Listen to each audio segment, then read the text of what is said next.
Good afternoon, and thank you for joining us for the 36th webinar in the Offshore Wind Series, Learning from the Experts. I am Kate McClellan-Press, a Senior Project Manager on NYSERDA's Environmental Research Team, and it's my pleasure to be joined by today's experts, Doug Nowacek with Duke University and Nick Sisson with NOAA Fisheries. Before I introduce Doug and Nick, a few reminders for participants and some background on this webinar series. Next slide, please. First, if you are experiencing any technical issues, please contact John Campagna at the email address on the bottom of this slide. This webinar is being recorded, and the recordings and presentation slides for all webinars in the Learning from the Experts series are available on NYSERDA's website at the address on this slide. All participants have been muted. We will have time for Q&A following the presentation, so please use the Q&A function to submit your questions for the speaker. Next slide, please. New York State is working to advance the responsible and cost-effective development of at least 9,000 megawatts of offshore wind by 2035. Offshore wind is a critical component in achieving the state's goals of 70% renewable sources of electricity by 2030 and 100% zero emissions electricity by 2040.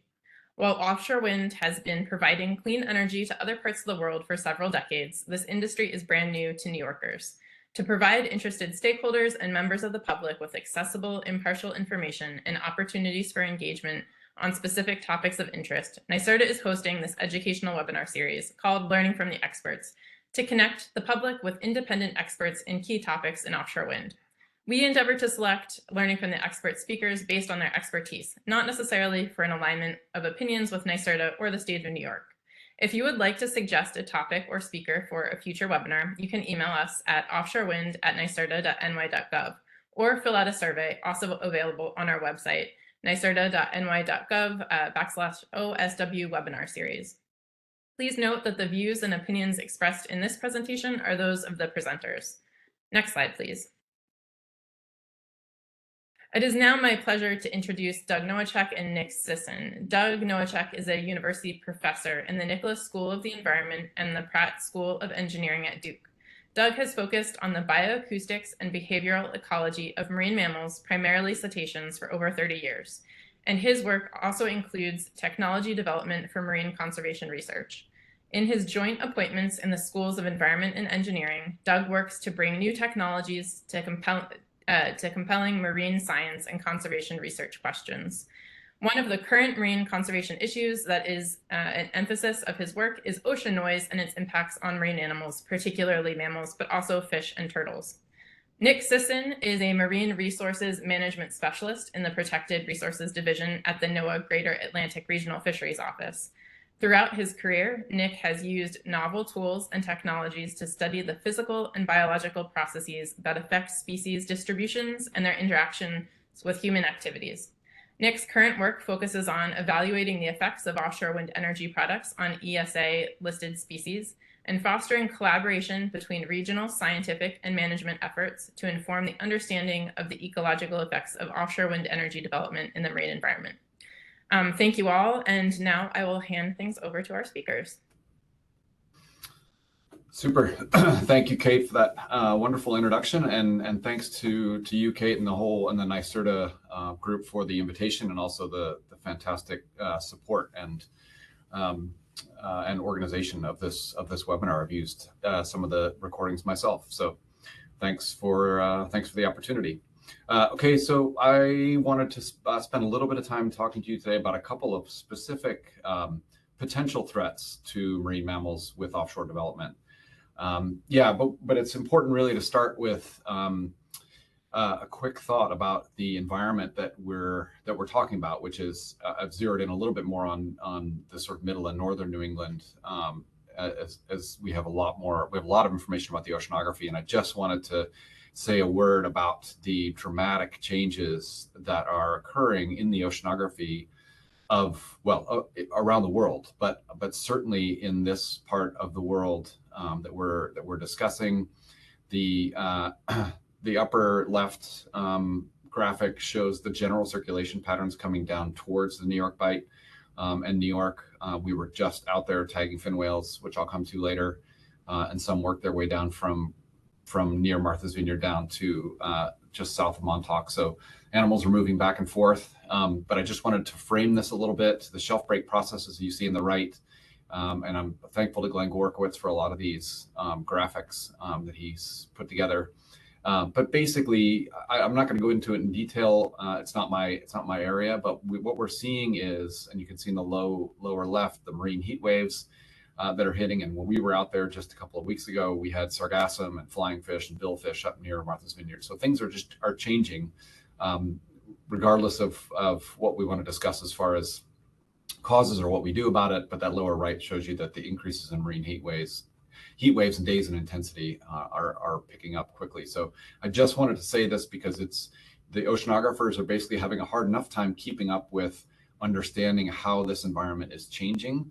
And it makes it really challenging to try to detect oceanographic changes that may or may not be related to the development of offshore wind farms. So I just wanted to put that out there, and we can certainly discuss it. Next slide, please.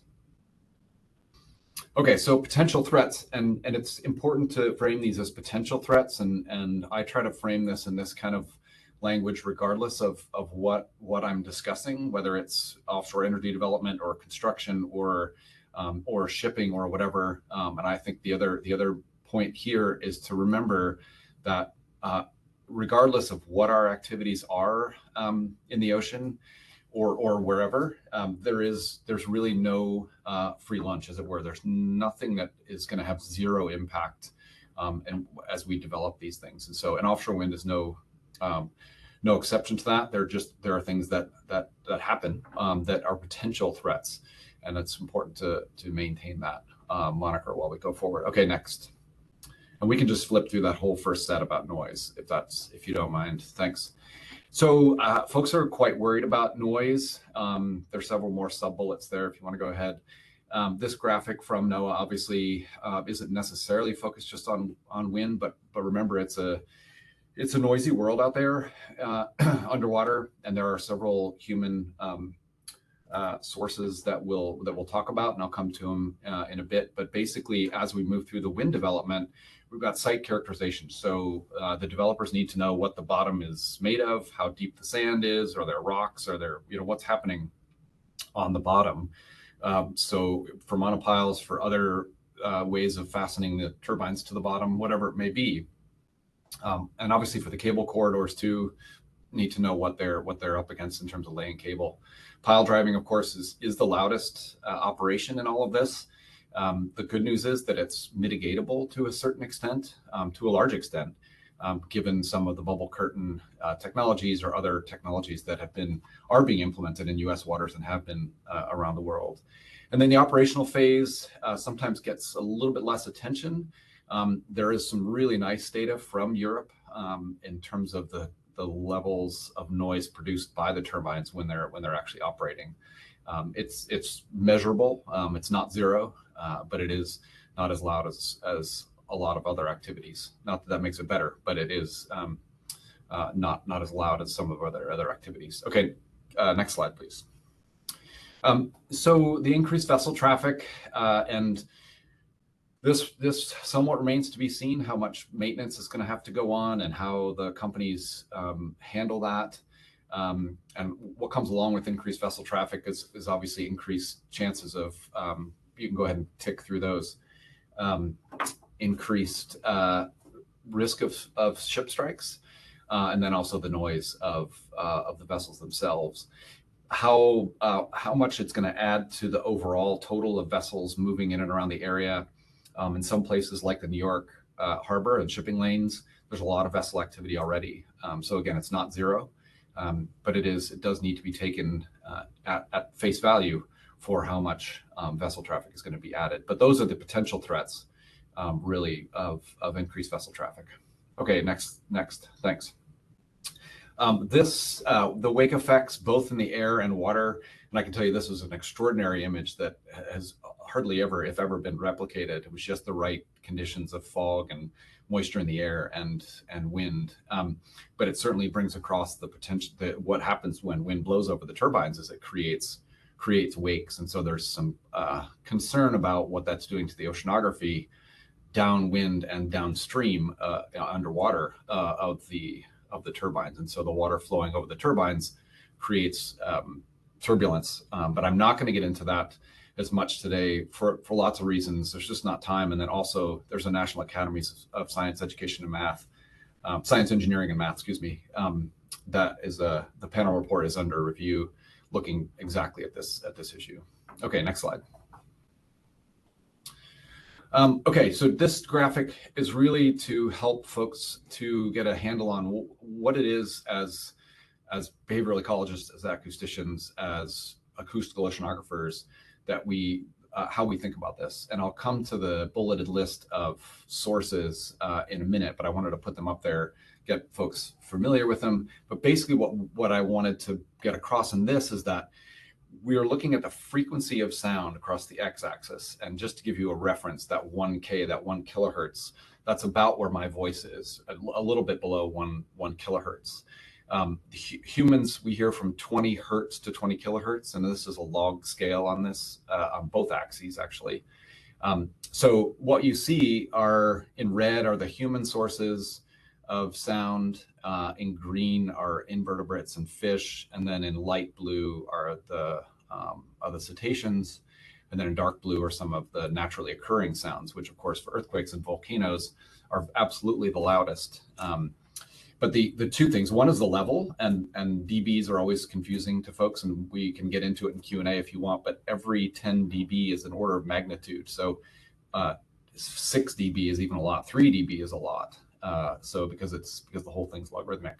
But what we see is the overlap in frequency. As I said, if you look at the x-axis, and then the y-axis brings in the level. So where those things overlap is where we really need to think about and manage and talk about how to potentially mitigate potential threats. Okay, next slide. Before we get there, though, we need to talk a little bit about hearing in marine mammals. And for several groups, we know quite a lot. This was a 2019 paper that Brandon Southall led and has extensive appendices for different groups. And we also took the opportunity to reclassify the groups into their hearing groups. And you can go to the next slide, and there's a table from that paper that shows starting at the low frequency with the cetaceans, and two groups really just based on their overall frequency use. So the large whales, the very low frequency whales are in that top group. And then some of the others like humpback whales are also low frequency animals, although they do go into this slightly higher frequencies. Then we have high frequency cetaceans that include everything from sperm whales up to some of the dolphin species. Then we have very high, which we are not really dealing with when it comes to the New York bight. Sirenians, and I won't have time to get to the pinnipeds, but there are obviously some pinnipeds that are of interest and concern for offshore wind development, and their hearing is better than we thought. And actually, you have to think about it in air and in water. Okay, so if we go on to the next one, and we're really focused on large whales, the high frequency and very high frequency animals, we have a lot of examples, and these are audiograms. And so again, your frequencies on the x-axis, but on the y-axis is threshold and how well the animals hear. And this is the relative, not the normalized. But basically, you think about it, anything that's above the line at a given frequency, the animals can hear, and anything below the line, they really can't hear as well. So you see all those squiggly lines; those are all different species that have been tested. So we have a pretty good representation of the high frequency cetaceans in particular. But if we go to the next slide, you'll see that what we have for the low frequency animals is basically a big Sharpie that's drawn into with a lot of information, but not any testing. It's really hard to get a blue whale to sort of raise its flipper when you play a sound to it to see whether it heard it or not. There is some movement on these. There's some progress on this, but for now we're left with a fairly general audiogram for the low frequency cetaceans, which causes some problems in terms of how loud things are and whether it's really in their hearing. Okay, next. Okay, so here we get into the sound sources. This is from a really helpful paper that was put together by Rupel et al. And some of the folks from Boehm's Center for Marine Acoustics. And basically what you're seeing is on the x-axis, this is volume, and these are for air guns. And so this set of sources is on a different slide, and we'll come to the other ones in a minute. But we have the peak source level on the y-axis, and again, we can talk more about dBs if folks want. But the air gun arrays that you see in sort of the blue and red dots get very loud, and there's no getting around the fact that these air gun arrays, which are very effective at finding oil and gas below the surface, and they're very good for that tool, but they're very loud because they have to penetrate well into there, and those are the loudest sounds that people put into the water with any regularity. So they're not in play for wind energy development in nearly that kind of level, because it's a different job. All right, if we go to the next slide. So here are the slides that are the sources that you saw earlier: boomers, sparkers, towed, sub-bottom profilers. That's what SBP stands for. But basically, again, we're looking at frequency across the x-axis, and in this case, level on the y-axis by these different sources. And yes, some of them get loud. 200 dB is quite loud. It's not 250 or 260, which again, for comparison, and every 10 dB is an order of magnitude. So it's actually it's much, much louder. So I don't have time to get into the details of this, but you'll also see that as far as some of the large baleen whales, many of these sources are in the higher end of their frequency range or out of their frequency range altogether. So happy to answer a question on those when we come. The bottom graph is what we call the weighting functions. And that is, you'll see the low frequency, mid frequency, high frequency for the cetaceans. You see fish and turtles in there nominally, and then the other ones are pinnipeds. But this is basically taking their hearing curves and putting it on a weighting function so that, for example, if you look at low frequency cetaceans, that blue line at 1 kilohertz, it's 0 dB, so there's no weighting because that's right in their audiogram. But as we get below that, they don't hear as well, and so the weighting function drops off to help us understand just how much they may be impacted by a particular sound. Okay, next slide. Okay, what do we know about responses of whales to anthropogenic noise sources, and in particular to some of the ones that are associated with offshore wind development? You'll hear a lot from Nick about how the MMPA and the ESA manage takes or harassment of marine mammals. And I know the agency is moving as hard as they can past the so-called step function threshold, which basically says that, on one side of a line, animals are disturbed, and on the other side of the line, they're not. There's a lot more context that goes into it about what and how severe those responses are. Folks have been looking at behavioral responses of many species for quite some time. And what we're really finding is that the different species have different sensitivities, which isn't surprising based on their ecology and their natural history. Humpbacks, for example, certainly do respond to some things like seismic air guns, not in a severe way, but certainly a detectable one. Whereas we see with like harbor porpoises, which have been looked at quite extensively with wind development in Europe, they certainly are sensitive to and respond to things like pile driving. When it comes to the right whales that we're all quite concerned about, we have documented responses of right whales to some signals, not to others. But the trick with them right now is that we don't have any data, real data on right whales responsive to impulsive noise like pile driving or seismic.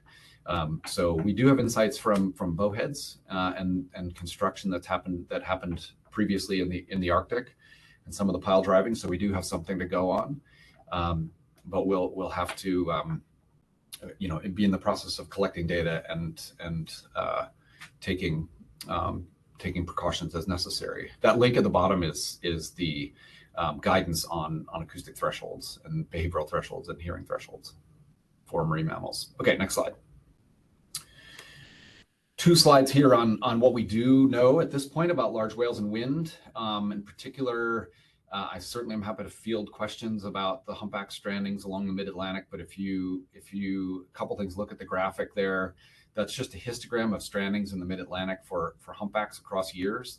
And you can see 2022 is the last one there, and it's really not out of the ordinary for the many years that the humpback unusual mortality event has been going on. In my mind, and you don't often get pointy-headed scientists telling you this, that I have seen no evidence that any activities associated with offshore wind cause or have any connection to the strandings that have happened. And I say that with a lot of confidence, knowing the sound sources that are out there. There are some that that really deserve some concern, like multi-beam echo sounders. But again, we've seen no connection, and lots of us are actively working to better understand those consequences. So that's kind of humpbacks. If we go to the next slide for right whales, the sad story is that if you exclude neonatal mortality, 100% of the documented right whale deaths in the last 25 years have been caused by humans, and that being ship strikes and entanglements. Now, there are some animals for which we can't determine cause of death, so I'm not saying that that's the only thing that happens, but the point remains, we know what's killing right whales and humpbacks. There's quite a few humpbacks. I think it's on the order of 40% have been documented as ship strikes in the mid-Atlantic. And next slide, the entanglement issue for right whales is also a big concern. I will say that at this stage for the East Coast wind development, entanglement is a lesser concern of mine personally, based on what I know about right whales getting entangled and the gear around those wind turbines. Okay, I think that's it for me. If you're a minute or two over, I think Nick is up and ready to go. Take it away, Nick. Thanks, Doug, and thank you for the NYSERDA team for having me. So as Kate mentioned in the intro, I'm Nick Sisson. I'm with NOAA's Greater Atlantic Regional Fisheries Office and our Protected Resources Division. And kind of jumping off from where Doug left off, my talk is going to be more on our management and regulatory side of the work that NOAA Fisheries does related to offshore wind development along the U.S. East Coast, with a focus on mitigation and monitoring, as well as our research efforts. Next slide, please. So NOAA Fisheries is the lead agency for living marine resource management. We are responsible for the stewardship of the nation's ocean resources, as well as their habitat. This includes marine mammals, sea turtles, fish, and other marine species that are protected under the Endangered Species Act, or ESA, and or the Marine Mammal Protection Act, or MMPA. Our roles are defined by statutory mandates that are provided by Congress. Specific to offshore wind development, we have multiple roles, both spanning science and policy, which I've laid out on the slide here. From a regulatory perspective, we serve as a cooperating, consulting, and action agency in the environmental review process for offshore wind projects. The Bureau of Ocean Energy Management, or BOEM, is a lead federal agency known as the Action Agency. However, as many other state and federal agencies are involved in the offshore wind development process, such as the U.S. Army Corps of Engineers, the EPA, and the Coast Guard. For this talk, I will focus primarily on our work under the ESA and MMPA, as these pertain to protected species, including marine mammals, which is the focus of today's webinar. Next slide. So the ESA authorizes NOAA to protect, recover, and conserve species listed as endangered or threatened and/or their critical habitat. This does not include just marine mammals. The goal of the ESA is to conserve these species and the ecosystems on which they depend. Related to offshore wind development, two components of the ESA primarily apply: Section 7 and Section 9. Section 7 provides a means to obtain an exemption from the Section 9 prohibitions on take, through what we call Section 7 consultation and issuance of a biological opinion. Consultation with NOAA Fisheries, pursuant to Section 7, is required to consider the effects of a federal action on ESA-listed species and their critical habitat. Related to offshore wind, the action could be BOEM's proposed decision to approve a construction and operations plan for the development of an offshore wind farm. Next slide, please. The Section 7 consultation considers all activities and phases and effects associated with the federal action. In the case of offshore wind, as I mentioned in the last slide, this could be BOEM's proposed approval of a construction and operations plan. And the consultation would include consideration of actions proposed by all other federal agencies. This can include a permit from the EPA or the Army Corps, or from National Marine Fisheries Service as well. These interagency or Section 7 consultations are designed to assist federal agencies in fulfilling their duty to ensure that any action they authorize, fund, or carry out is not likely to jeopardize the continued existence of listed species or result in the destruction or adverse modification of designated critical habitat. In fulfilling these requirements, we must use the best available scientific and commercial data available. The Section 7 consultations are conducted at the request of the lead federal action agency, which prepares a biological assessment, or BA, that considers the effects of all proposed federal actions.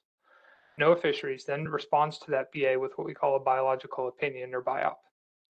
BIOPs describe and evaluate all potential effects of the proposed action described in the BA on ESA-listed species and designated critical habitat. Provided a no jeopardy conclusion is reached, the BIOP will include an incidental take statement, or ITS, which provides specific exemptions from the Section 9 prohibitions on take that is only effective when the included mitigation and monitoring measures are implemented. The ITS describes the specific amount and type of take for each species. The biological opinions for offshore wind development are comprehensive. They evaluate the entire life of a project, from the construction, operations, and maintenance through the decommissioning phase. So we're thinking about 35 years.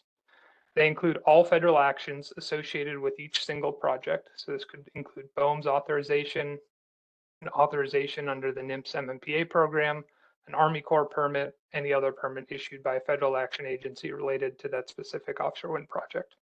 They also consider all listed species that may occur in the action area where the project activities will occur, not just marine mammals.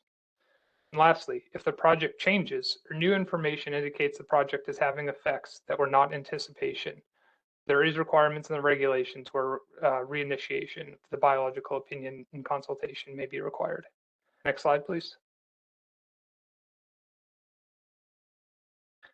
So switching gears to the Marine Mammal Protection Act, or MMPA. Under the MMPA, we work to protect and conserve all marine mammal species. So all marine mammal species are protected under the MMPA. Some marine mammals are also listed on the Endangered Species Act. Similar to the ESA, the MMPA prohibits the take of marine mammals unless certain exemptions are made. Offshore wind development includes several activities that have the potential to take marine mammals, and therefore developers must obtain authorization to remain in compliance with the MMPA. This take is incidental to the activities. NOAA Fisheries does not authorize the activity itself, only the incidental take of marine mammals. Take is defined differently under the MMPA than the ESA, but similarly, an MMPA permit describes the type of take that will occur, and authorizing take does not mean all the impacts listed in the definition of take will occur. The issued MMPA permit is referred to as an incidental take authorization, or ITA. This may be issued as an incidental harassment authorization, or IHA, or letter of authorization, LOA. Both authorize the take of marine mammals, with the main difference being that IHAs are issued for 1 year and may only authorize take by harassment, whereas LOAs are issued for 5 years and may authorize take by mortality, serious injury, or harassment. Unlike the ESA process, the MMPA is applicant-driven and includes a process, rigorous analysis process of the proposed activities by NOAA Fisheries. Whether an IHA or LOA, the ITA applications must include 14 specific pieces of information as required by regulation.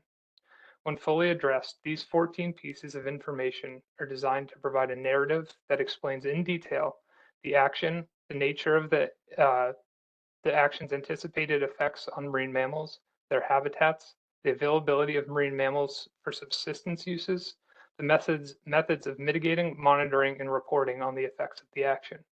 NIMS reviews applications to ensure they fully answer these 14 questions and has the information needed for NOAA Fisheries to determine that the required findings can be made and move forward with the process. This review involves a comprehensive and in-depth assessment, as well as supplemental scientific and policy review. To issue an ITA, NIMS must make a series of findings, and the ITA must also include mitigation that affects what we call the least practical adverse impact on marine mammal species or stocks and their habitat, and must include monitoring and mitigation reporting measures. Issuance of an ITA constitutes a federal action thereby requiring NOAA Fisheries to make determinations both under the National Environmental Policy Act, or NEPA, as well as Section 7 of the ESA, and an ITA cannot be issued until these processes are complete. Next slide, please. So avoidance, mitigation, and monitoring measures are all critical components of the responsible development of offshore wind energy infrastructure. Decisions regarding the location of leases are made by BOEM. NOAA Fisheries provides the best available scientific information on a number of trust resources, including marine mammals, to inform BOEM's planning and siting processes. Based on these data, we have provided recommendations to BOEM on areas to avoid leasing due to potential impacts on protected species, whether development should occur. These areas include portions of the New York Bight, Mid-Atlantic or Central Atlantic, and the Gulf of Maine that should be avoided due to the presence of protected species and/or habitat. As part of the environmental review process for projects, we also recommend and/or require mitigation monitoring measures to minimize the impact of development on protected species and their habitat. BOEM will assess the effects of project activities, including cumulative impacts to the NEPA process, specifically the environmental impact statement. The NEPA process has several opportunities for public comment, including at the scoping and draft EIS stages.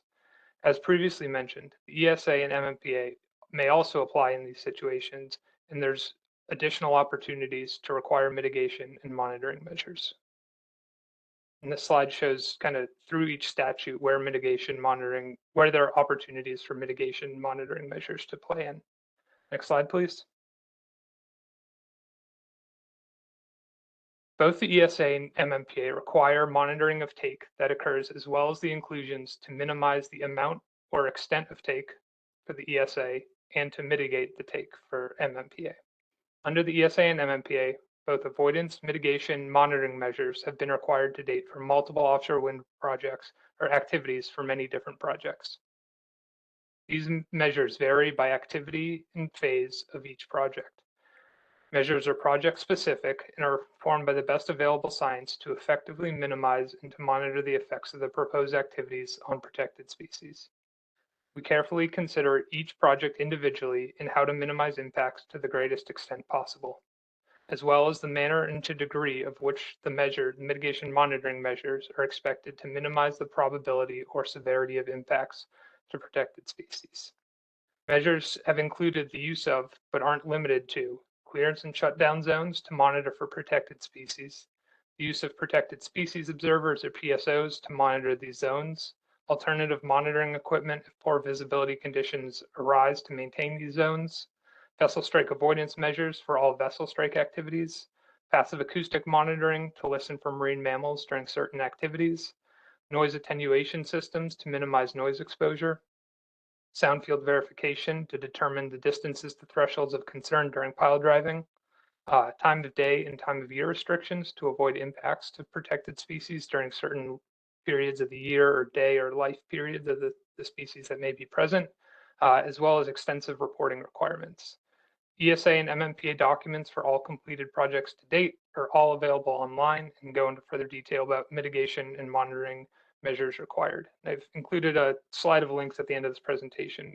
This presentation will be posted online so people can refer to those. Next slide, please.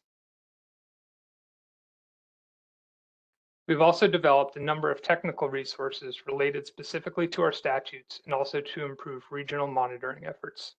This includes information needs documents for assessing the effects of offshore wind activities on ESA-listed species, links to technical guidance presentation about our statutes and trust resources, as well as the thresholds that Doug previously mentioned, fisheries survey permitting considerations, and links to other resources such as the regulatory documents, MMPA permits or ESA biops, as well as a recent paper that outlines a framework for the use of passive acoustic monitoring, or PAM, in offshore wind development.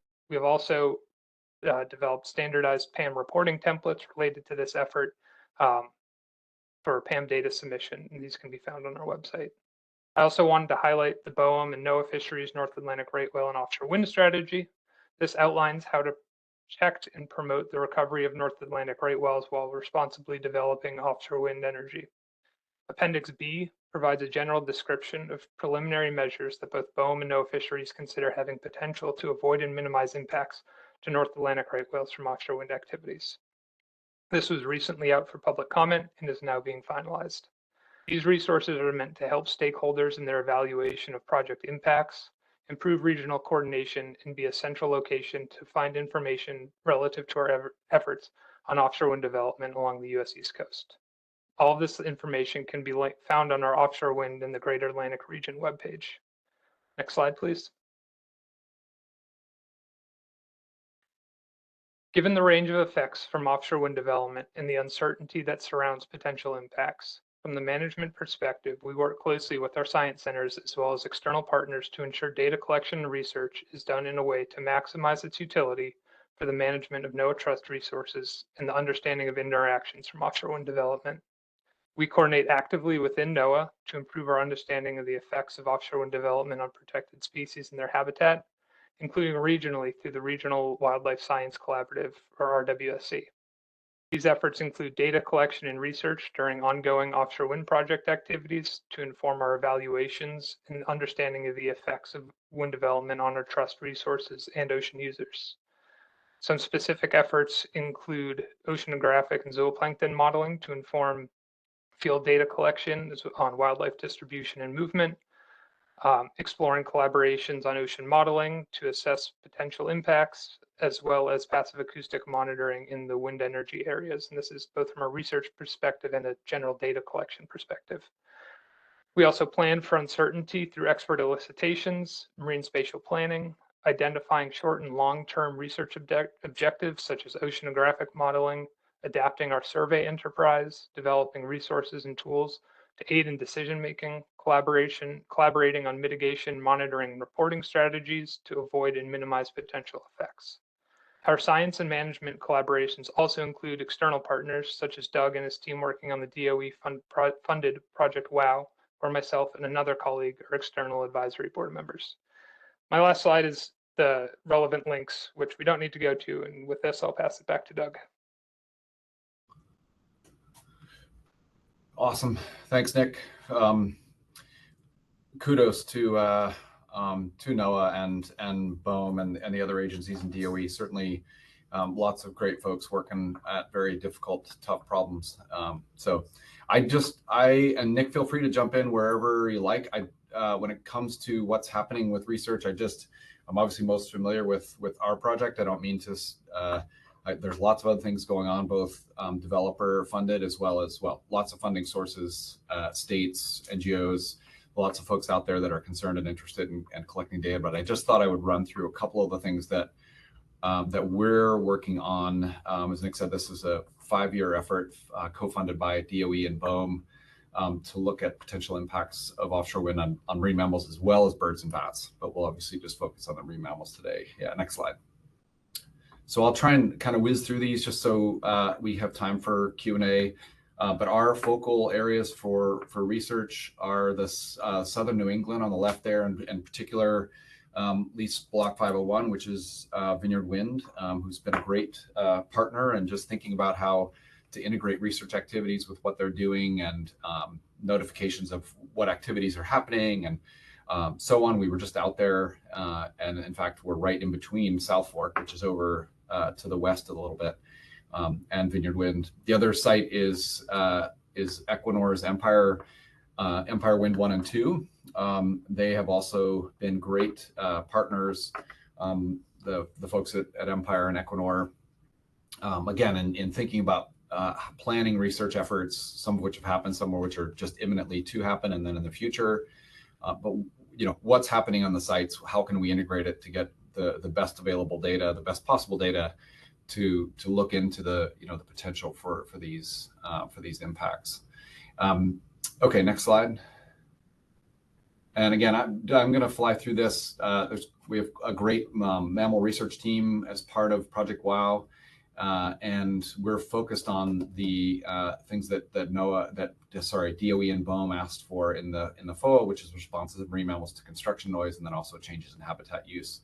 Quite a lot to elaborate on there, but still, those are the main ones. Next slide.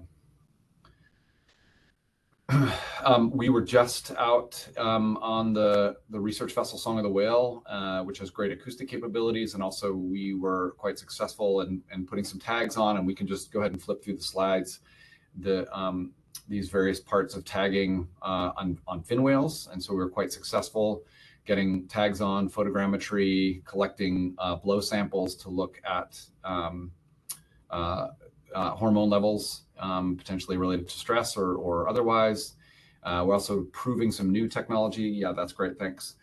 These so-called medusas are floating, can be moored, but they're floating acoustic recorders that can be deployed in an area of interest around an activity or around a group of animals, what have you, as a one possibility for some tech development in the area of monitoring and mitigation. And the last thing is that we're towing a hydrophone array, which is a little tough in shallow water, but nonetheless got some good data from that. Okay, next slide. And I'm just gonna, again, quickly go through, I'm not gonna spend any time on this. We got 28 deployments on fin whales, which was more than we anticipated. A lot of them slid off quite quickly, but we have quite a lot of data to work through in addition to the blow and photogrammetry and skin samples. Next slide. The other parts, this is some of the acoustics we recorded. So they're quite vocal in some cases. Next slide, and you can see the tag usually sits on the side of the animal there. You can see the little orange speck there. It's a big whale.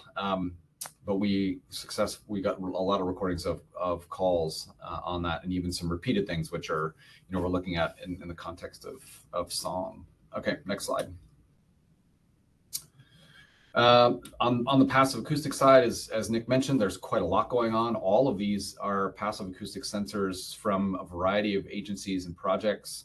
The purple squares are the ones that are part of the WOW project, and we've worked hard to integrate those with the various other agencies and projects that are going on. You'll see one to the south east out there on Nantucket Shoals, which is of course of concern and interest for right whales.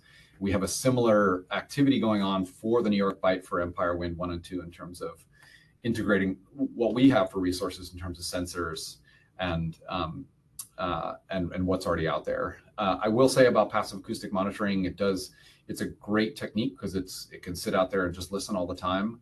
But it's not a panacea. It does rely on Q rates, and it also obviously relies on the animals actually making sound to be detected. And localizations can be tricky, but we're actually making some inroads into that too. Okay, next slide. This I won't go too much into. One of the next activities that we are involved with WOW is the satellite tagging in the New York Bight, these are satellite link transmitters, different from the tags I was just discussing. These don't have acoustics, they have location, and some of them have gathered dive data. The plots in there are just an example of how we treat the uncertainty in the Argos positions from those tags in generating some statistically robust estimates of where the animals actually are. And so the idea for this is that we want to establish some baselines for things like fin whales moving in and around the New York Bight before any construction begins there in earnest. Okay, next slide. And the last couple things are this is a slide from Pat Halpin's lab from the Marine Geospatial Ecology Lab, and this is right whale densities by month. You see the months ticking through on the top left there. And what we've done is customized these density estimations for a variety of species for these two locations to really help all of us to understand what animals are there when, and what are the high density times, what are the low density times. And again, as I said early on, there's no zero impact, but we can certainly schedule these things, manage them so that we can minimize the impact. Okay, next slide. Now we have two slides on the work that's out of the University of St. Andrews and the Center for Research into Ecological and Environmental Monitoring, which is what you see up in the upper right there, CREAM, and assessment frameworks, which can be, some folks, can be tough to define sometimes, but it's consistent terminology, defining scope and objectives and risk, and then identifying steps to those objectives. And then that wheel on the right, we could just flip through. It's got four animations there: planning and design, analysis tools, and then evaluating those tools and advising on the use, and then finally the evidence synthesis. So that got kind of crammed in, sorry. A couple things on this. One is that we've produced a lot of these pieces already, and one of the big things for us, at least currently, and again, we're not the only game in town. There's a lot of work going on, but the WOW effort was set up partially with the idea to make these tools available to others and to the rest of the community, and to the Gulf of Mexico and the West Coast wherever they're applicable. Okay, next slide. And this is should be the last one. And this, lots of folks are concerned about multiple stressors or cumulative effects, and we as a community have made great strides in trying to understand effects of multiple or cumulative stressors or risk on populations of animals. And this is a conceptualization of a model that integrates those things. And there's quite a big effort on this now to do for offshore wind development and right whales in particular. So I think that's it. And Nick, I think I just talked a blue streak there, so sorry I didn't give you a chance to jump in, but now, you know, have at it if you've got things to add. I'd love to hear it. Yeah, thanks, Doug. No, I think that was a great overview and kind of covered a lot of things I was going to mention or touch on. So I think we can probably jump over back to the NYSERDA folks. Well, first, thank you both, Doug and Nick. That was a lot of information, and we have several great questions that have come in. And if you have a question for one of our speakers, please use the Q&A function at the bottom of your screen to submit that. I think I'm going to start off with one question for both of you. Doug, you kind of alluded to the regional nature of a lot of this work, that funding is coming from federal government, states, developers themselves, that we're learning a lot from the European perspective and researchers there. Can you guys just talk a little bit about that collaboration, and if there is a good place for folks to find more information on the research that is occurring on marine mammals and other wildlife related to offshore wind development? Yeah, Nick, do you want me to go for it or go ahead? Feel free. Sure, I can jump in quick. I'll probably refer everybody to the Regional Wildlife Science Collaborative, as well as the Responsible Offshore Alliance, which covers more of the fishery side of things. But the RWSE covers wildlife, so birds, bats, marine mammals, sea turtles, protected fish, habitat. They have a great database of ongoing research that is available on their website. I think it's rwse.org, so you can see kind of all ongoing research projects. And that's meant to kind of bring everything together. So instead of looking at a per project or state by state basis, that all this information is in one place. Yeah, absolutely.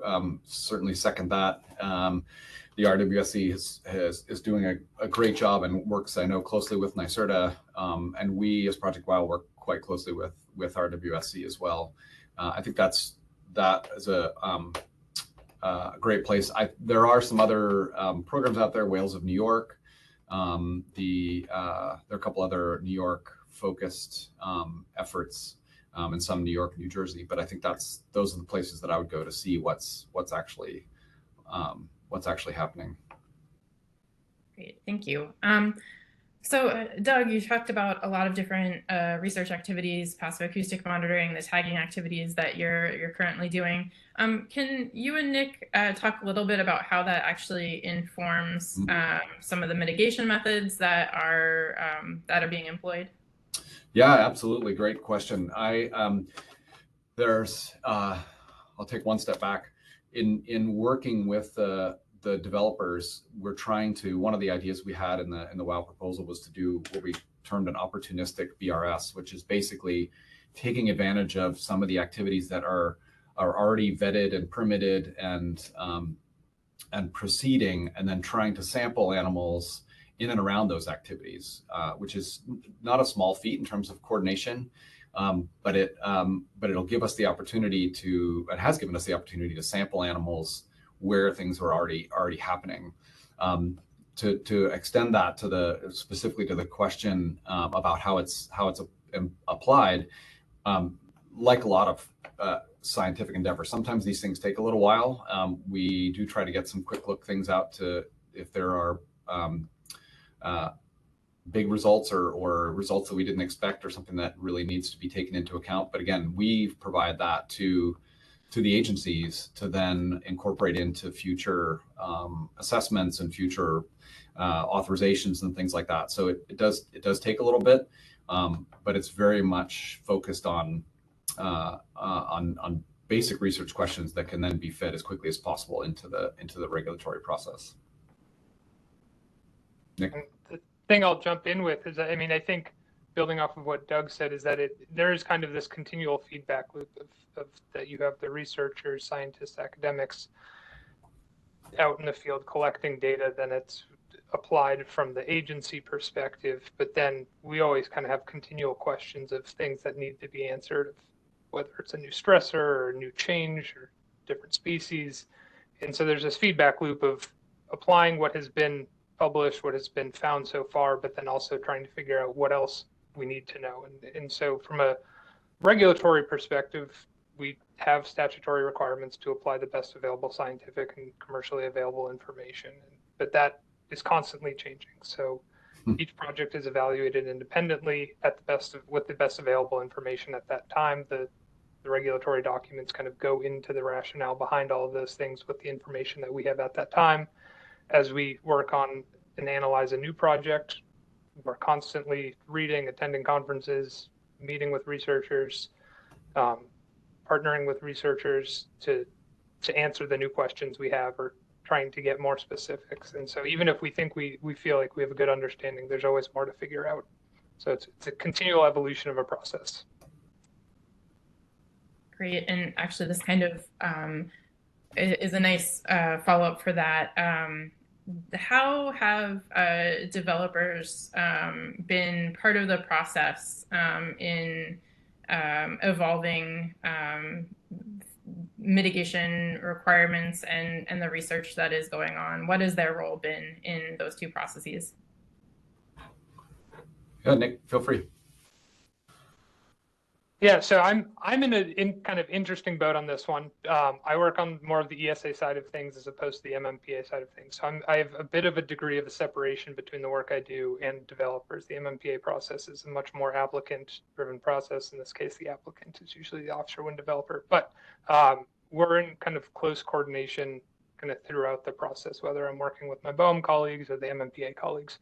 And we're constantly meeting with developers to refine their actions, understand their proposed measures, sharing the information we have, the expertise we have, and kind of either developing ways to evaluate new measures, identifying ways that we can have funding, like the DOE project WOW, which answers some of the questions we may have. So there's a lot of kind of that private-public partnership effort going on, both in terms of evaluating impacts, and then kind of refining our evaluation and identifying impacts that get applied to our projects. Yeah, super. Just to add on there a couple of quick things. One is that we, our external advisory board for WOW is very much engaged in that, and that's one of the functions that we set up for that board is to have the developers involved, and the RWSC has an industry caucus that feeds into their processes too. And so I think my experience has been that with the wind development community has been that the developers are very much interested and involved in doing things properly and correctly. And I think from the regulatory side, us as researchers feeding information into that, I think one of the, and I can't speak for them, but one I think of the concerns that the developers have is things changing throughout the process instead of having predictability in terms of, this is what we know and this is how we're going to do it for the life of the project. Not that things don't change, but at the same time, it's hard to plan for that uncertainty. And that's part of why we've pushed into the risk assessment frameworks in Project WOW to help sort of propagate out that risk and see what it might be in a few years and help everybody plan for that. Thank you. I'm going to turn to a question that, Doug, you alluded to maybe in the very beginning of the presentation. There has been a lot of a lot in the news this summer on warming oceans, and you spoke to the complexity of kind of understanding the development of offshore wind in the context of climate changing. Can you talk a little bit about how warming waters and other climate events has or may impact marine mammals? Yeah, sure. It's obviously a big question, but I think well, a couple things on the very sort of proximal side of it, with changing temperatures, a variety of things change, not the least of which is, where animals thrive and where they try to find food. And right whales are a great case of this. We've seen over the last few years, of course, them really pushing into Canadian waters in the summertime to look for food. There's some really good long-term data sets on Calanus, and so I think that the overarching thing is that we're seeing shifts and changes of where we find various groups and various species, and also some really great data out of those long-term data sets. I'll just cite this one thing. In warmer periods, the copepod, this is from Andy Pershing's work and some others, the community shifts a little bit away from Finmarchicus, which is the main prey of right whales, compared to when it's cooler. So we have seen cycles in the past where warmer than we've ever been, but at the same time, it changes those things. The last thing I'll say quickly, and this gets really into the weeds as far as the physical oceanography, is that with the warming surface waters, the stratification of the water becomes more severe. So the surface waters are warmer, makes it harder to mix down to the colder waters, and the turbulence from the turbines might actually feed into that in some ways. Again, the National Academy's panel on this is really has looked hard at those questions. But I think there's some big picture things, and then there's also some very specific details about where animals are and where they're going to need to go to find the resources they need. Great, and we only have a couple minutes left, but I had to ask, because it piqued my curiosity, can you just give us a one sentence, 2 sentences about what a snotbot is before we end? The snotbot is a drone that largely developed by Ocean Alliance, and they mount petri dishes basically on all parts of the drone, and you fly the drone through the blow of large whales. And in those so-called snot samples, you can tell a lot. There's hormone information in there. There's a variety of pieces in there, but the snotbot was created to go and sample that blow, and it's been becoming a very effective tool. We used to have to do it on the end of a pole, which we did with a piece of pantyhose many years ago, collecting snot to give it a try. But the snotbot has made huge advances in that. Thank you, and thanks everyone for your questions. I'm sorry we weren't able to get to all of them. Next slide, please. And one more. All right, so thank you all for joining us for this Learning from the Experts webinar. A reminder that the webinar recording and presentation slides will be available on NYSERDA's website. Additionally, the Offshore Wind Environmental Technical Working Group has compiled resources to help answer questions regarding whales and offshore wind. If you're interested in that, please visit nyetwg.com to explore that and other resources.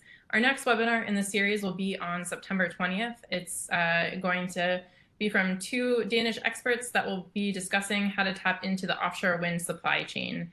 And you can register for that and future webinars through our events page at wind.ny.gov.